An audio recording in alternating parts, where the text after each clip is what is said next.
Semana 7, sesión 54. Continuamos con el estudio del mediastino superior y vamos a revisar ahora lo correspondiente a la tráquea y el esófago. La tráquea es una estructura de la línea media palpable en la incisura yugular cuando entra en el mediastino superior. Posterior a la tráquea se encuentra el esófago, que se sitúa inmediatamente por delante de la columna vertebral. Existe un desplazamiento significativo en la posición vertical de estas estructuras a su paso por el mediastino superior. La deglución y la respiración producen cambios de posición, al igual que patologías como tumores, cuerpos extraños y el uso de determinados instrumentos, por ejemplo, instrumentos que vamos a utilizar para canalizar tráquea o canalizar esófago. Cuando la tráquea y el esófago pasan a través del mediastino superior, son cruzados lateralmente por la vena ácigos en el lado derecho, el callado de la aorta en el lado izquierdo. La tráquea se divide en los bronquios principales derecho e izquierdo en el plano transversal entre el ángulo esternal por delante y el nivel vertebral T4-T5 o justo en posición inferior a dicho plano, mientras que el esófago continúa hacia el mediastino posterior.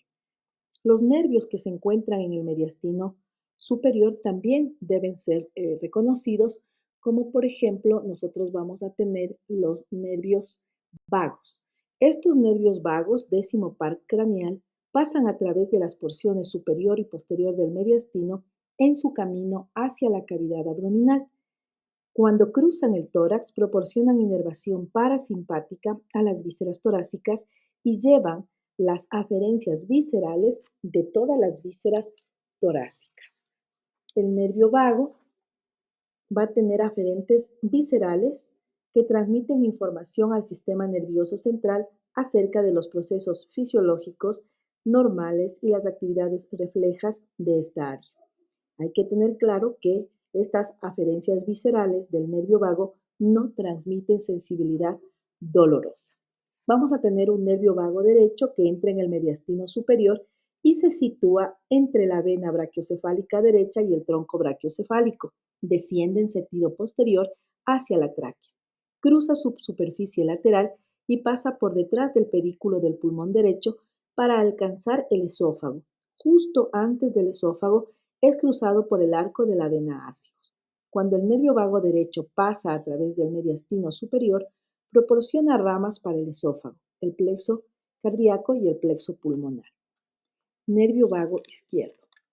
En relación al nervio izquierdo, vago izquierdo, hay que recordar que entra en el mediastino superior posterior a la vena brachiocefálica izquierda y entre la arteria carótida común izquierda y la subclavia izquierda. A su paso por el mediastino superior, queda profundo a la parte mediastínica de la pleura parietal y cruza al lado izquierdo del arco de la aorta. Continúa descendiendo en dirección posterior y pasa posterior al pedículo del pulmón izquierdo para alcanzar el esófago a nivel del mediastino posterior. Además, este nervio vago izquierdo pasa a través del mediastino superior, proporciona ramas para el esófago, para el plexo cardíaco y el plexo. El nervio vago izquierdo también da lugar al nervio laringio recurrente izquierdo, este laringio recurrente izquierdo que es una rama del nervio vago y que podemos ver cómo este nervio laringio recurrente nace del borde inferior a nivel justamente en la parte inferior del callado de la aorta, un poquito por fuera del ligamento arterioso. El nervio laringio recurrente pasa inferior al arco de la aorta, se da una vuelta en el callado para ascender por la 10:30. superficie media de la tráquea, cercanito a la tráquea, y entra en este canal entre la tráquea y el esófago.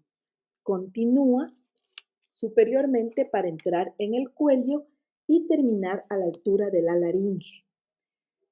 Tenemos otros nervios muy importantes que son los nervios frénicos. Estos nervios frénicos van a originarse en la región cervical, principalmente a partir de C3, C4 y C5. La principal sitio de origen va a ser C4. Los nervios frénicos van a descender a través del tórax para proporcionar inervación sensitiva y motora al diafragma y a las membranas asociadas. En su paso a través del tórax proporcionan inervación por las fibras aferentes somáticas a la pleura mediastínica.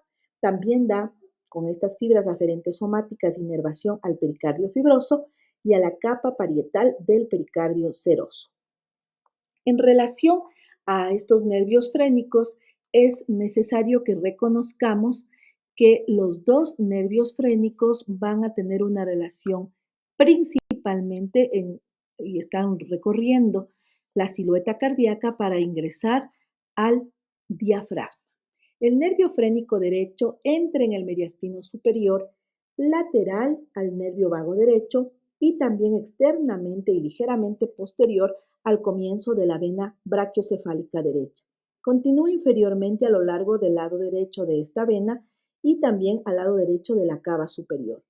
Al entrar en el mediastino medio, el nervio frénico derecho desciende a lo largo de todo el lado derecho del corazón por fuera del saco pericárdico, en el interior del pericardio fibroso y anterior al pedículo del pulmón derecho. Los vasos pericardiofrénicos lo acompañan a lo largo de la mayor parte de su trayecto en el tórax. Abandona el tórax pasando a través del diafragma con la vena cava inferior. Es decir, más o menos estamos hablando de la altura de la vértebra 8.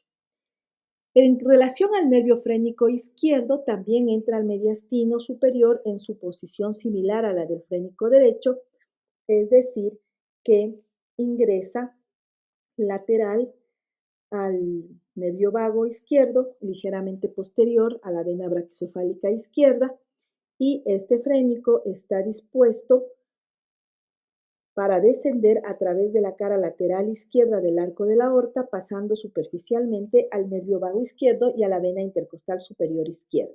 Ingresa al mediastino medio, el nervio frénico izquierdo, continuando por el lado izquierdo del saco pericárdico, en el interior del pericardio fibroso y anterior al pedículo del pulmón izquierdo.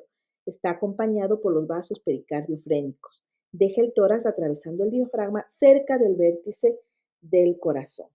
Así es como estos nervios frénicos van a estar relacionados directamente con el mediastino.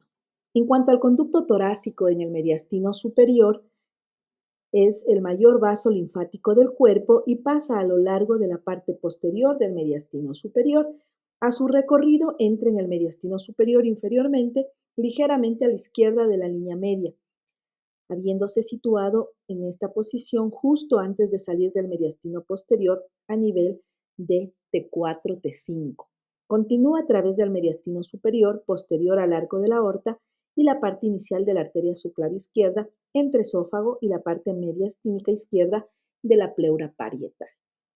Y así entonces hemos terminado con lo correspondiente al mediastino superior. Algo importante en relación a los conceptos prácticos es que los nervios vagos, los nervios laringeos recurrentes, están en relación con la inervación directamente de la laringe. Y el nervio laringeo recurrente izquierdo es un ramo del nervio vago izquierdo que pasa entre la arteria pulmonar y la aorta, una región conocida clínicamente como la ventana aortopulmonar. Puede resultar comprimido en cualquier paciente que presenta una masa en esta zona. La compresión produce una parálisis de las cuerdas vocales y ronquera. También la inflamación de los ganglios linfáticos, a menudo asociada a la extensión de un cáncer de pulmón, es una de las causas más frecuentes de esta compresión. Por lo tanto, se debe realizar una radiografía de tórax en todos los pacientes que presentan ronquera. Más cranealmente, en la raíz del cuello, el nervio vago derecho da el nervio laringeo recurrente derecho que rodea la arteria subclavia derecha cuando pasa por encima de la pleura cervical en el surco superior del pulmón derecho. Si un paciente presenta ronquera y se observa una parálisis de la cuerda vocal derecha a nivel de la laringoscopía, se debe realizar una radiografía de tórax en una proyección apical lordótica para descartar un tumor en el vértice del pulmón derecho. Y con esto terminamos mediastino superior y vamos a pasar a mediastino posterior. El mediastino posterior se encuentra posterior al saco pericárdico y al diafragma anterior y a los cuerpos de las vértebras torácicas medias e inferiores. Su límite superior es un plano transversal que pasa desde el ángulo del esternón hasta el disco intervertebral entre las vértebras T4 y T5. Su límite inferior es el diafragma. Lateralmente está limitado por la parte mediastínica de la pleura parietal a cada lado y superiormente se continúa con el mediastino superior. Entre las estructuras principales del mediastino posterior, y que lo vamos a estudiar en la próxima sesión, están el esófago y su plexo nervioso asociado, la aorta torácica y sus ramas, el sistema de las venas ácigos, el conducto torácico y los nódulos linfáticos asociados, los troncos simpáticos, los nervios espláncnicos torácicos. Y con esto terminamos esta reunión.